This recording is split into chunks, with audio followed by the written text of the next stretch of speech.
cuidado aí, meu filho. Pode deixar, pai. Presta atenção. Tá tudo bem, não se preocupe. Brian Schaefer acabou de concluir o ensino médio. Para comemorar, seu pai, Dennis, o levou junto com seu irmão para caçar alces na montanha Horseshoe, em Montana. Meu pai e o pai de um amigo meu decidiram fazer uma última viagem só com os filhos. Era um momento de transição em que a gente estava para sair de casa e ia se tornar independente. Cuidado com esses buracos, hein? Presta atenção aqui, filho. Pode deixar, pai. Nossos filhos estavam ficando adultos. Era parte dessa transição passar para eles o nosso conhecimento, mas de uma forma que a gente pudesse curtir juntos. É por ali? Por aqui, filho, tranquilo. Mas depois de uma semana na montanha, eles ainda não caçaram nada. Seu rifle tá ajustado? Sim, mas nada ainda, né? É só questão de tempo, filho. Uma montanha de 3.000 metros de altura fica bem no meio da floresta. Lá não tem estrada, só trilhas mesmo. O lugar é bem isolado.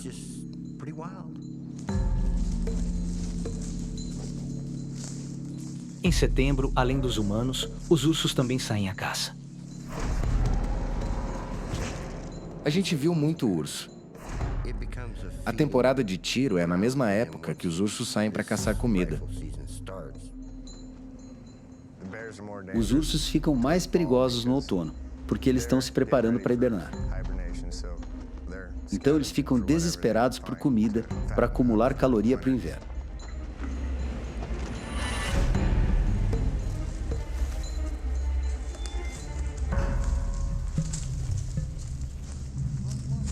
Aquele seria o último dia da viagem.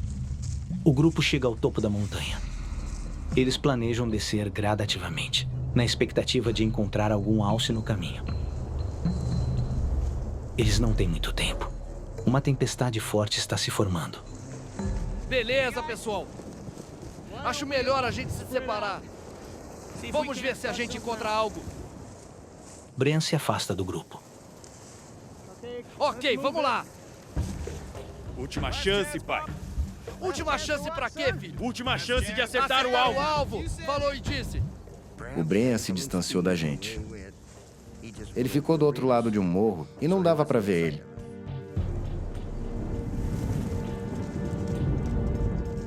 Brian parte sozinho, ignorando todos os riscos ao seu redor. Ele era muito forte fisicamente e era muito determinado. Ele não tinha medo de nada. O colete laranja que ele veste serve para que outros caçadores o vejam mais facilmente. Infelizmente, o colete também chama a atenção de predadores. Mas Brian não se preocupa com isso. Eu me achava o melhor. Não tinha medo de nada, sabe? Eu tinha só 18 anos. Me achava o super-herói.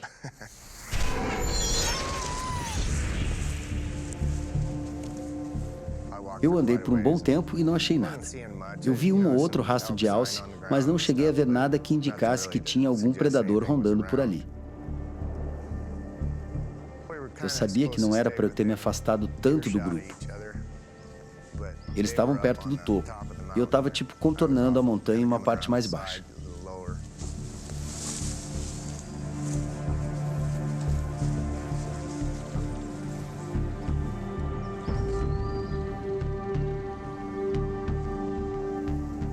Brian está a menos de 1 quilômetro de seu pai e dos outros caçadores. De repente, um silêncio toma conta da floresta. Naquela hora, tive um mau pressentimento. Estava tudo muito quieto. Não tinha barulho de pássaro cantando. Não tinha nenhum esquilo correndo para cima e para baixo. Devia ter algum predador ali perto que estava afastando os outros animais. Aquilo me deixou arrepiado.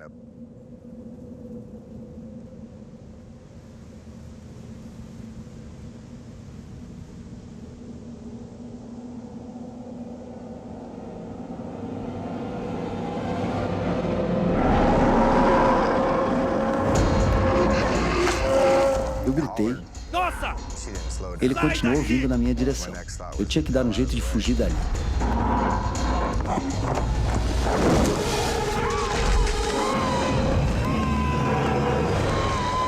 Eu entrei em desespero.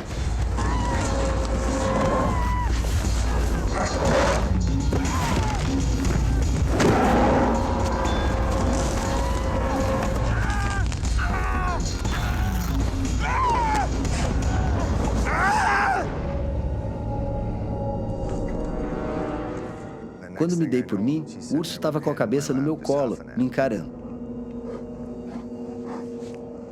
Eu estava apavorado.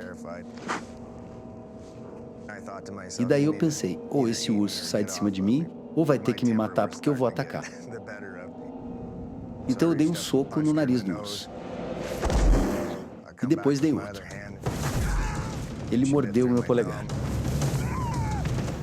Eu comecei a procurar pela minha arma. E o urso estava pisando bem em cima dela.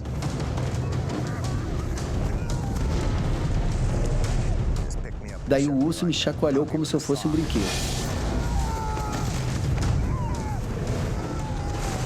Agarrou minha perna e não soltava mais. Eu pensei comigo, já era, vou morrer aqui mesmo.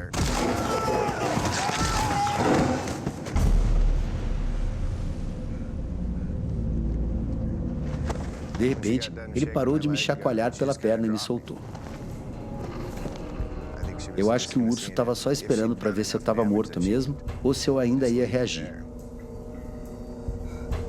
Brian precisa ficar imóvel para que o urso não o veja mais como uma ameaça. Assim que ele se mexe, o urso corre para o ataque.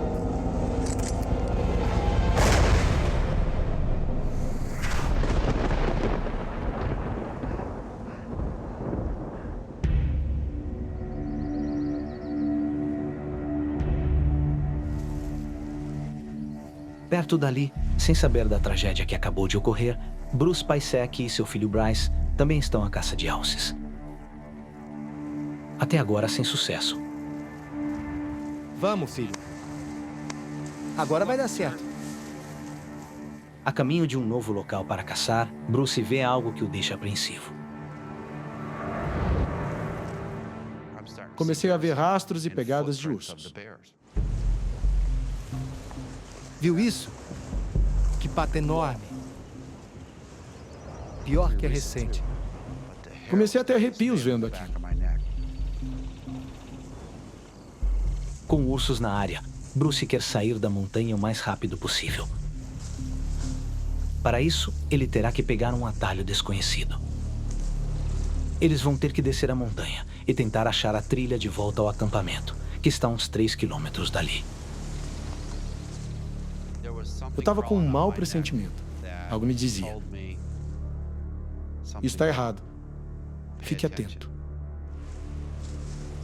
Por um momento, eu pensei que estava me sentindo daquele jeito porque não sabia direito onde eu estava.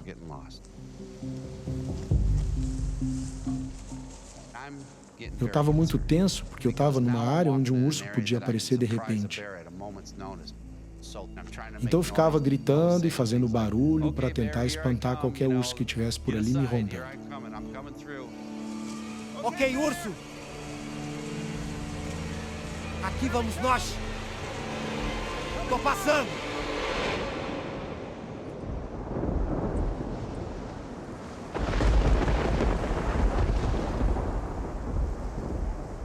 Brian fez o que era quase impossível. Ele matou o urso com um único tiro.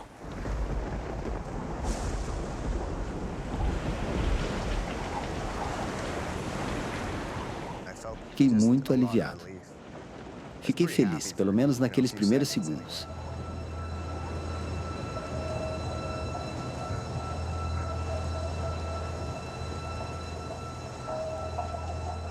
Eu não tinha noção da gravidade dos meus ferimentos. Eu estava tentando compreender o que tinha acontecido. Estava tentando entender o estrago para depois tentar sair dali.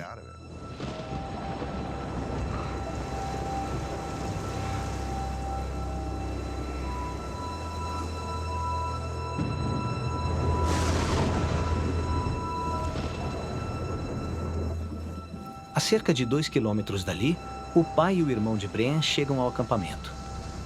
Já faz quase 2 horas que Brian se separou do grupo. O Brian não estava no acampamento. Comecei a perguntar dele para todo mundo. Alguém viu ele? Não. Alguém sabe dele? Não. Ali eu vi que tinha algo errado. Chamei meu outro filho na mesma hora para a gente poder voltar para a montanha.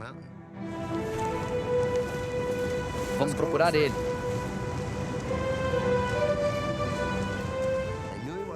Eu sabia que perdido ele não estava. Ele conhecia bem as direções, ele era que nem uma bússola.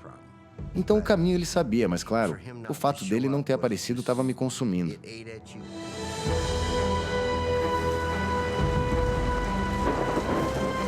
Brea! Brea! Ainda na montanha, Bren avalia a extensão dos danos. A adrenalina que corre por suas veias mascara a dor causada pelos ferimentos. Meu ombro doía bastante. Minha cabeça estava sangrando, mas eu não sabia exatamente o porquê. Bren foi brutalmente atacado. O urso arrancou seu couro cabeludo. As mordidas geraram feridas profundas. Mas a adrenalina faz com que ele não sinta dor. Quando tenta se levantar, ele fica chocado com o que vê.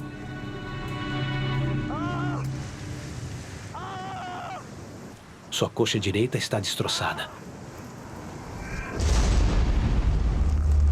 Minha coxa direita foi totalmente dilacerada. Dava para ver a artéria pulsando. E um monte de pedaços de carne soltos, sabe? Meio que pendurados na perna.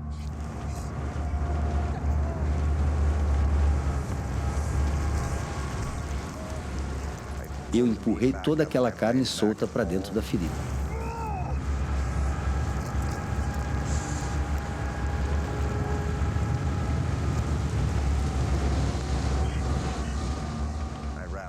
Enrolei meu colete laranja em volta do ferimento como se fosse um curativo, tipo um torniquete.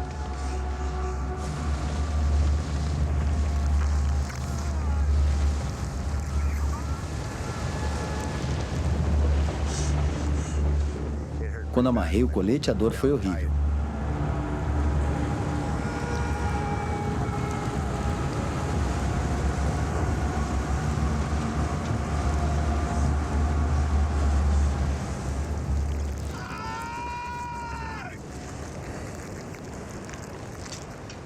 Depois disso, dei 3 tiros para cima, que é como um caçador sinaliza que precisa de ajuda. Isso é um sinal universal de pedido de socorro. Se alguém ouvisse, ia me procurar.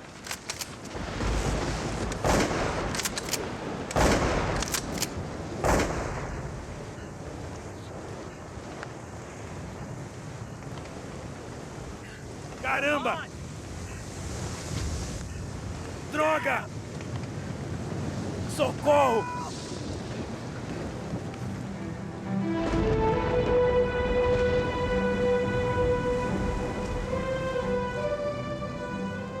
Dennis segue à procura do filho, mas não consegue ouvir seus pedidos de socorro. Brian! Onde você tá, meu filho? Brian! A coisa estava ficando feia. O vento estava a uns 50 quilômetros por hora. Não dava para ouvir nada. E se ele tivesse caído, quebrado uma perna? Brian! Com os trovões e relâmpagos, aquela situação estava ficando cada vez mais perigosa. Brian!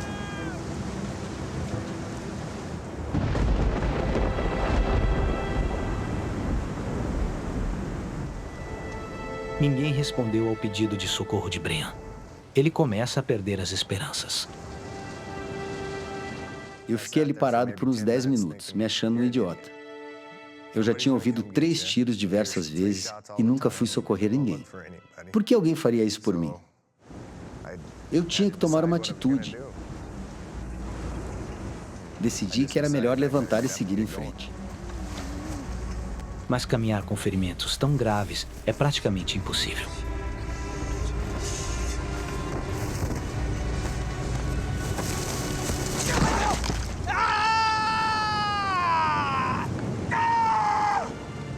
Brian precisa de ajuda urgentemente, ou pode acabar morrendo, dada a gravidade de seus ferimentos. Socorro!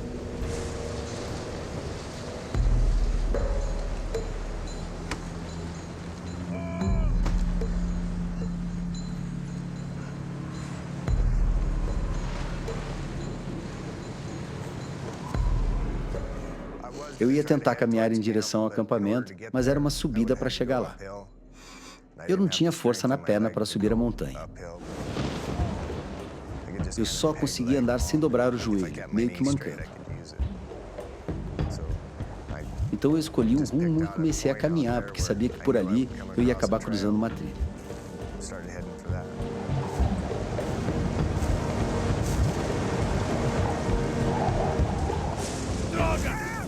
Eu estava pé da vida com tudo aquilo.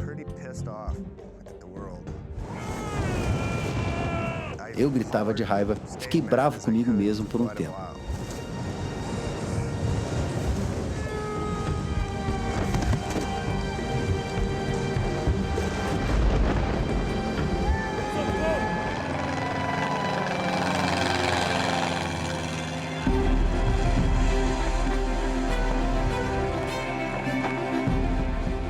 A primeira vez que pulei de paraquedas foi na faculdade.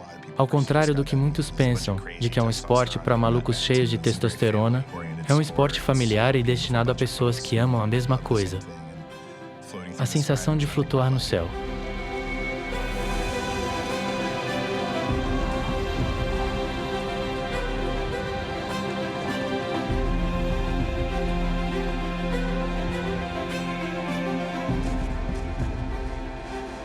Will Slattery e seus amigos Jimmy Simplício e Manny Sanchez Mano, Will! vivem as férias dos sonhos, pulando de paraquedas na Costa Rica. A Costa Rica é perfeita para saltar. O céu era deslumbrante. Azul e sem nuvens. Muito lindo. A gente pulava de bermuda. Era demais. Era um salto bem à vontade. A vibe era muito boa. Bora! É um retiro perfeito num lugar exótico e tropical.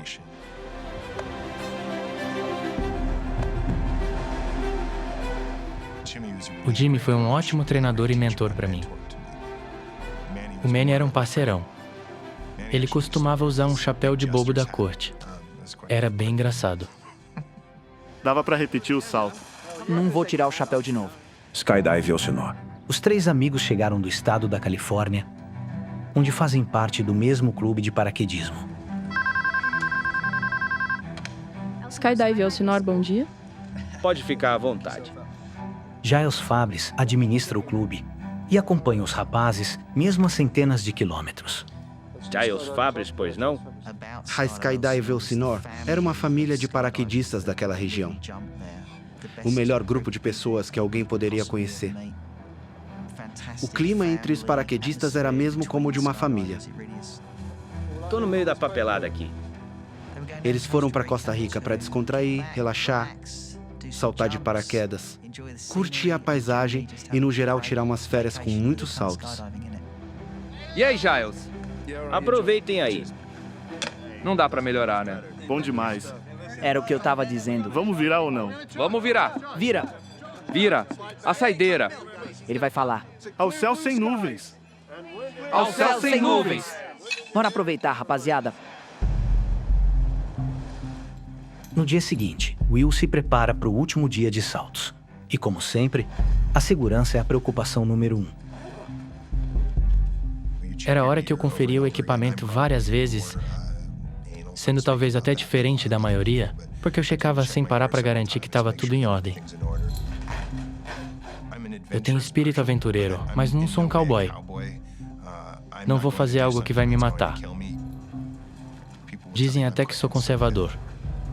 Se você prestar atenção no seu equipamento e manter tudo onde deve estar, saltar pode ser um esporte totalmente seguro. Já tá pronto, Will? Tô. Beleza.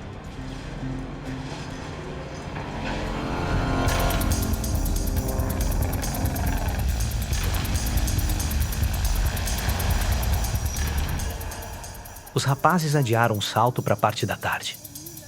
Um temporal caiu de manhã.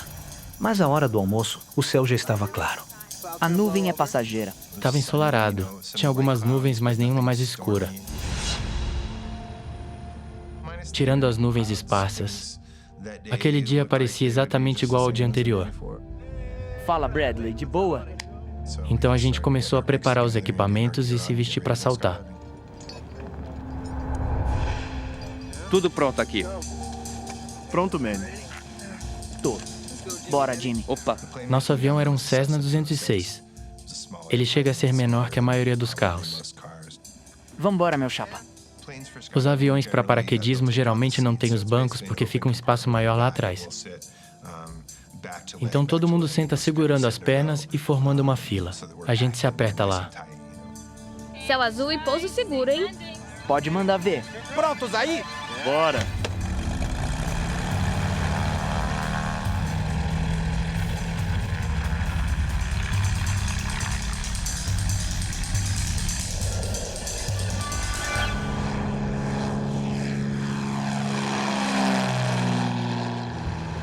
Você parece nervoso, cara. Um pouco. Um pouquinho? Faz parte. O ambiente a bordo é descontraído. Aí não dá. Eu tava lá, pô. Mas à medida que o avião sobe, o tempo começa a fechar. 5 ou 10 minutos depois da decolagem, a gente entrou nas nuvens. E dali em diante, por talvez uns 20 minutos, era um total apagão. Ou seja, tudo ao redor do avião estava branco. Não dava para ver o solo, o oceano nem nada. Atravessa as nuvens. Vai atravessar. Dá uma aflição. Will e os rapazes se seguram firme, respeitando a principal regra do paraquedismo. Por segurança, paraquedistas não saltam nas nuvens. Afinal, você pode perder a noção de espaço. Estamos atravessando as nuvens, tá?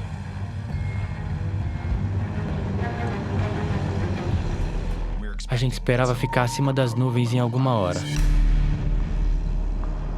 Mas não deu. Sem perspectiva de sair daquelas nuvens, eles decidem voltar. A nuvem tá muito densa. Não vale a pena correr o risco. Foi um pouco frustrante, mas a gente já tinha feito outros saltos. Então bola pra frente. A gente já estava acostumado com nuvens e que não se salta no meio delas. Mas quando o avião vira e retorna para a base, eles encontram sérios problemas. Em questão de 20 segundos, começou uma leve turbulência. Odeio esse aperto. E só foi piorando. Tá certo. Aí o avião entrou em uma forte turbulência. Segura aí. Garanto que eu não me sentia no parque de diversões. Eu não queria estar naquele mini avião rodopiando no céu. Se segura aí! Não dá pra sair! Não! Segundos depois, o avião começa a perder o controle. Temos que sair! O avião estava desgovernado e até começou a inclinar. Eu ia pro teto, depois ia pro chão e ficava assim. Fiquei em choque. Precisamos sair. Vai! Arranca essa porta! Tá descendo! Não tinha muito o que fazer a não ser aguentar firme ou pular. Amarra aí! Com o avião despencando sem parar, Vou abrir a porta. Will e seus amigos precisam recorrer a ações drásticas de emergência. Abre! Naquela hora todo mundo estava na porta, tentando abrir. Era o que restava. Vai abrir isso aí! Meu Deus! Levou umas 4 tentativas para abrir, porque o avião jogava a gente de um lado pro outro. Vai! Apesar de não terem noção da altura e se terão tempo suficiente para abrir o paraquedas, Tem que pular! eles mergulham no vazio. Assim que a porta abriu, eu já tinha metido o pé. Não queria ficar lá. Eu confiava no meu equipamento e confiava no meu salto, mas no avião não confiava mais. Então pulei. De 5 a 8 segundos depois, meu paraquedas abriu automaticamente. Ou seja, eu estava despencando a mais de 210 metros de altura.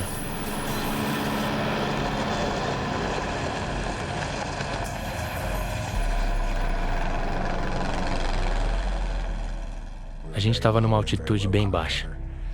Eu me assustei. Olhei em volta para procurar meus amigos. Vi o Jimmy de paraquedas também. Tava caindo longe para outro lado. O Manny estava caindo de paraquedas mais próximo de mim. Will está desesperado para saber se seu amigo Manny está bem. Fiquei tentando chamar a atenção dele para a gente coordenar o pouso juntos. Manny!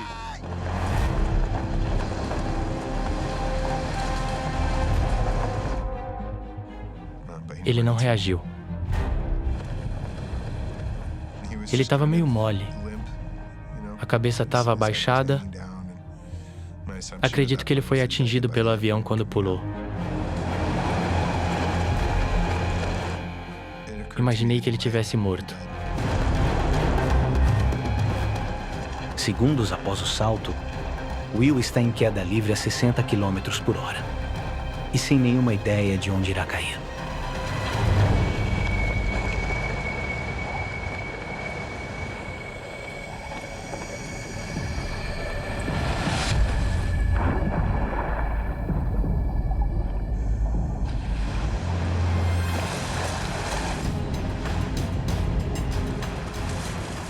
O avião caiu atrás de mim. Olhei para trás e vi a cauda do avião saindo da água. Eu estava bem atordoado. Will caiu no oceano e continua preso ao seu paraquedas. Precisa agir rápido para não se afogar. Quando você pousa na água, precisa soltar a cinta do peito para se desprender do paraquedas e nadar. Naquele momento era questão de foco para fazer a coisa certa e aproveitar a chance de sobreviver.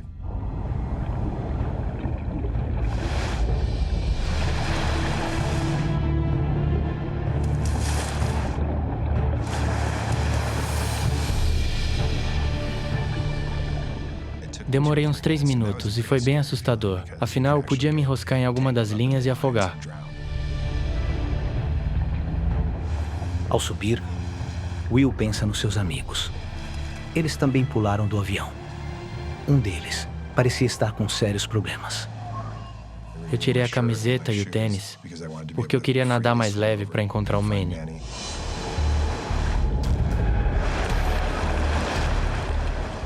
Senti que eu precisava agir rápido, porque se ele tivesse inconsciente, era muito importante achar ele para evitar que afogasse. Manny!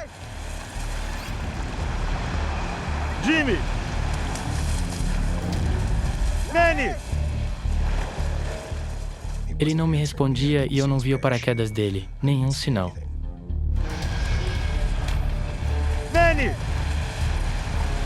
Alguém aí? Alguém? Então nadei para onde eu achei que ele teria caído.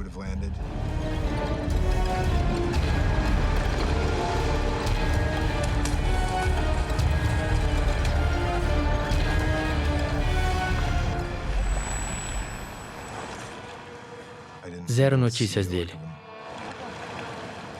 Sem ver os amigos, Will é obrigado a encarar o seu isolamento total. Oi! Eu aceitei o fato de que eu estava sozinho de bermuda e no meio do oceano. O avião afundou, não vi o paraquedas, nem o Jimmy, nem o Manny, nada. Só o oceano. Isolado a quilômetros no Oceano Pacífico, Will é tomado por uma sensação de total desespero. Ele não vê nenhuma saída. Eu não via terra, não via barcos. E não seria possível eu aguentar uma noite inteira no oceano.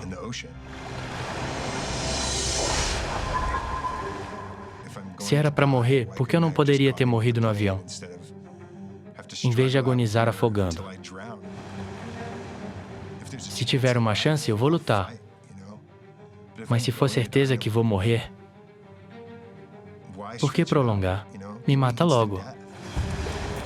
Meu Deus. Will sabe que essas águas são repletas de tubarões. Eu lembrei que os tubarões são capazes de sentir o cheiro de sangue. E percebi que eu estava indefeso no meio do oceano. Eles poderiam me encontrar de muito longe. Mas ele começa a substituir o medo de tubarões pelo desejo de poderem oferecer uma saída mais rápida.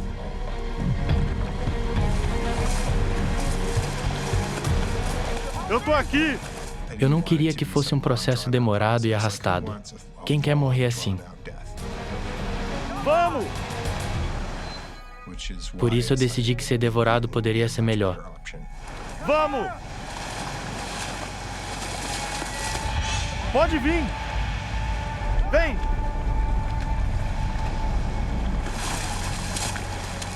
Pode vir me pegar!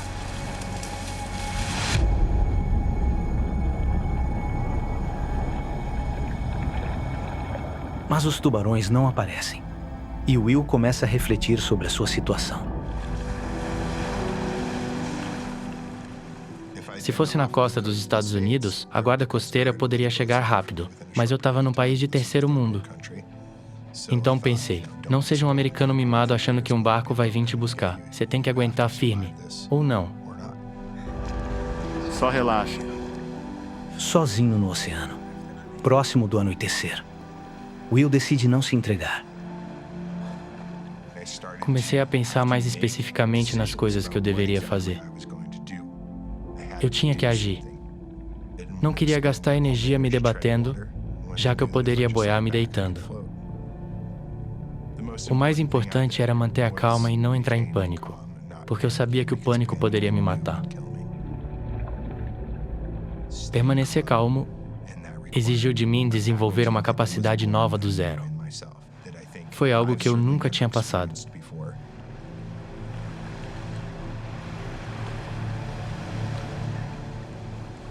Existe algo puro em tentar viver e dizer, independente de tudo, vou dar o meu melhor.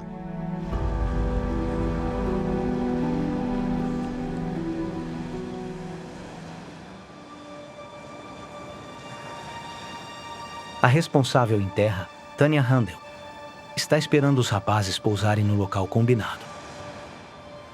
Meu estômago começou a revirar quando cheguei e não tinha nenhum paraquedista na zona de pouso. Mesmo pousando em outro lugar, Milt Burton, o dono do clube de paraquedismo, sabe que deve ligar para ela. Tudo bem, gente? Milt, me liga quando pousar. Ok. Céu azul e pouso seguro, hein? Tá aí, Milt. Câmbio. De cara eu pensei que eles tivessem cancelado o salto e voltado para a pista de pouso. Sem conseguir contato com Milt, Tanya volta para a base aérea. 20 minutos depois, nenhum sinal. Ninguém na pista de pouso.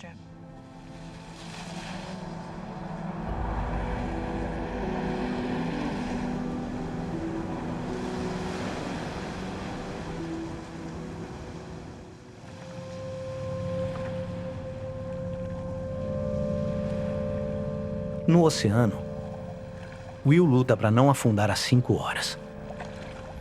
Seus músculos suplicam pelas reservas de adrenalina. Ele começa a sofrer de fadiga extrema, no meio da completa escuridão. Eu não conseguia enxergar nem a minha mão. Parecia que eu estava em um outro mundo sombrio e totalmente isolado.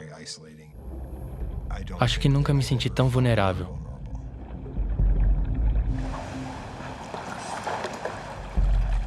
Flutuando sozinho na escuridão, Will avista seu primeiro fio de esperança.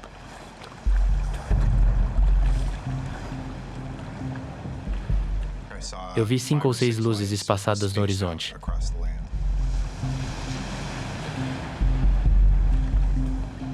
Eu não tinha ideia da distância. Eu tinha certeza que eram luzes humanas, então fiquei convencido de que lá era a Terra. É o lampejo de esperança que ele esperava. Então Will segue para a margem. Eu tive que nadar devagar e concentrado.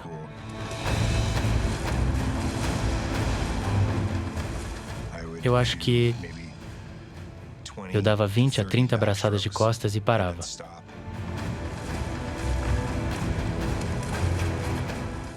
Foi ótimo saber a direção da margem.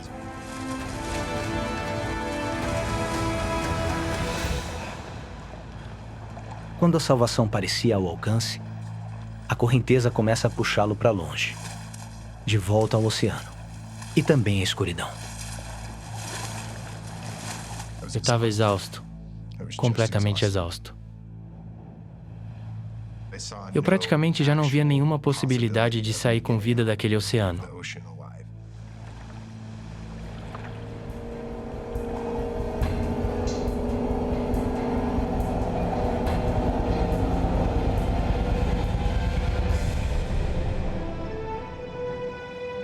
Na pista de pouso, Tanya está esperando o avião voltar para a base.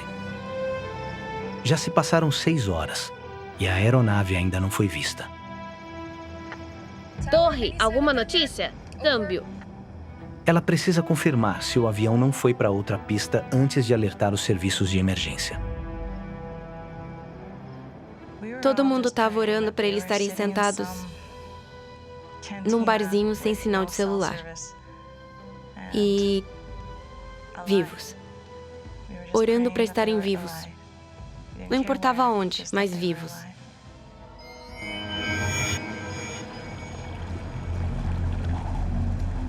Isolado no oceano, ele pensa nas pessoas que talvez nunca mais verá. Pensei na família, nos amigos, em casa, no Jimmy e no Manny. Como eles estavam? Será que sobreviveram ao pouso no oceano depois do salto? E aguentariam a noite?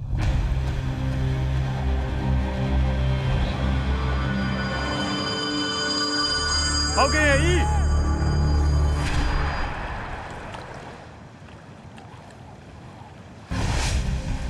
É pra agora. O tempo tá piorando. Na costa, Tânia percebe que as coisas deram errado. É urgente. O avião de paraquedismo não voltou e está desaparecido. Temos que localizá-los. Escuta. Escuta.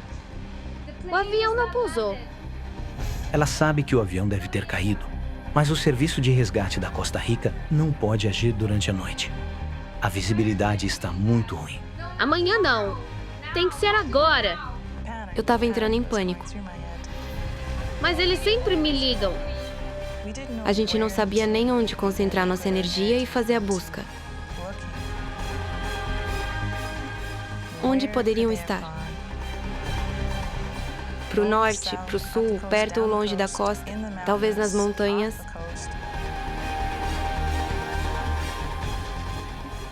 Não tinha nem como saber por onde começar a busca.